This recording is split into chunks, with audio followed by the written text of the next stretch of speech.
Isang wanted person na may kasong paglabag sa Anti-Violence Against Women and Their Children Act o Anti-VAUSI ang tuluyang naaresto ng mga otoridad sa Midsayap. Corporal Jose Duliano III sa balita. Puwersa ng mga pulis ang isang wanted person na may kinakaharap na kaso sa ilalim ng Anti-Violence Against Women and Their Children Act of 2004 o RA 9262 sa isinagawang Joint Manhunt Charlie Operation sa Purok Tres Rosas, Barangay Sadaan, Midsayap, Cotabato Province nitong ika-10 ng Nobyembre taong kasalukuyan.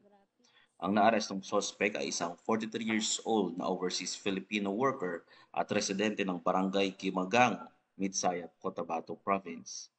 Dakong alas 12:30 ng tanghali nang isinagawa ng mga tauhan ng Midsayap Municipal Police Station kasama ang mga tauhan ng Cotabato Police Provincial Office, North Cotabato Highway Patrol Team at CIDG North Cotabato Provincial Field Unit.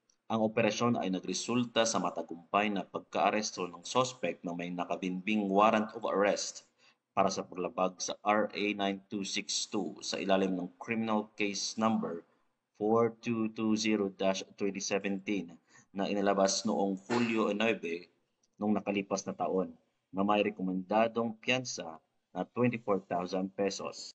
Sa kasalukuyan, pansamantalang nakapiit ang sospek sa custodial facility ng Midsayap Municipal Police Station habang hinihintay ang kanyang commitment order sa korte. Mula dito sa Police Regional Office 12, ako ang inyong PNN Correspondent, Police Corporal Jose Duliano III, alagad ng batas, tagataguyod ng Balitang Pulis.